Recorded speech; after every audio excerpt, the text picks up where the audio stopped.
క్రీస్తునందు మాకు ప్రియులైన మీ అందరికీ ప్రేమపూర్వక శుభాలను తెలియజేస్తూ ఉన్నాను. ఈ నెల 2వ తారీఖు ఉదయం 9 గంటలకు ఆదివారపు ప్రత్యేక ఆరాధనకు మిమ్మల్ని అందరినీ ప్రేమపూర్వకంగా ఆహ్వానిస్తూ ఉన్నాం. నేను మీకు ఒక విషయాన్ని తెలియజేయాలనుకుంటున్నాను. దేవుడు మనలను గడిచిన 7 మాసాలు తన కనురెప్పల వలె కనుపాప వలె మనలను కాపాడుతూ మన విషయంలో విసుగక ఆయన కృప చూపుతూ ఉన్నారు. ఈ 8వ మాసములో మొదటి ప్రభు బల్ల ఆరాధన, పరిశుద్ధుల ఆరాధనలో మీరందరూ కనబడాలని నేను ఆశపడుతున్నాను. ముఖ్యంగా ఏంటంటే, మౌనంగా ఉంటే దేవుని మహిమను మనము దొంగలిస్తూ ఉన్నట్టే.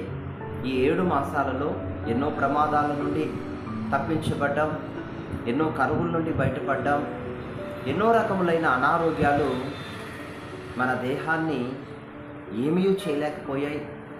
ఈ విధంగా దేవుని యొక్క కృప వెంబడి కృపను, క్షేమమే లేని కాలంలో క్షేమాన్ని మనం అనుభవిస్తూ ఉన్నాం.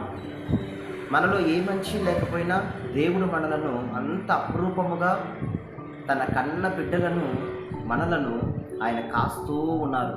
కనుక ఆయన సముఖములో మనం మొదటి ఈ ఆరాధనలో ఆయన సముఖములో చేరి కృతజ్ఞతతో మనసారా గుండె తెరిచి, నోరు తెరిచి ప్రభువు సన్నిధిలో ఆయన చేసిన ప్రతి మేలును మనము కృతజ్ఞతాస్తుతులు చెల్లించుచు, స్తుతిస్తూ, ప్రార్థిస్తూ, కన్నీటితో ఆయన సముఖానికి మనం చేరినప్పుడు మరి శ్రేష్టమైన ఆశీర్వాదాల పంటను మనం ఈ మాసము ముగింపులోగా మనం పొందుకోబోతున్నాం.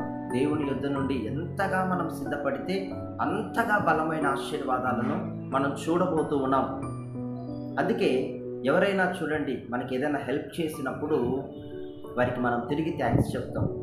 కానీ దేవుడు మనకి ఎన్నో కార్యాలు చేశాడు, తిరిగి మనం ఆయన సముఖములో చేరి థ్యాంక్స్ చెప్పకపోతే అది ఏం మర్యాద? అది దేవుని మహిమను, దేవుని నామమును దొంగలించినట్లే కాదంటారా? అందుకే మిమ్మల్ని అందరినీ ప్రేమపూర్వకంగా ఆరాధనకు ఆహ్వానిస్తున్నాను. గుత్తి పట్టణంలో ఉన్న ప్రియులైతే ఇది వెంటనే ఆలస్యమైనప్పటికీ ఈ వీడియోని మీరు అనేకులకు షేర్ చేయాలని ప్రేమతో మనవి చేస్తున్నాను. అనేకులు పాలు పొంది దైవ ఆశీర్వాదాలు పొందాలని ప్రభు పేరిట మరొక మారు మీకు మనవి చేస్తున్నాను. స్థలము అనంతపురం జిల్లా గుత్తి పట్టణం, ఆర్టీసీ బస్టాండ్కి సమీపంలో Tadipatri road, Hosanna holy journey ప్రార్థనా మందిరంలో ఆరాధనను ఆత్మతో సత్యముతో ఆరాధించడానికి రావాలని ప్రేమతో మీ అందరికీ తెలియజేస్తూ ఉన్నాం. దేవుడు మిమ్మల్ని నడిపించి దీవించునుగాక. God bless you.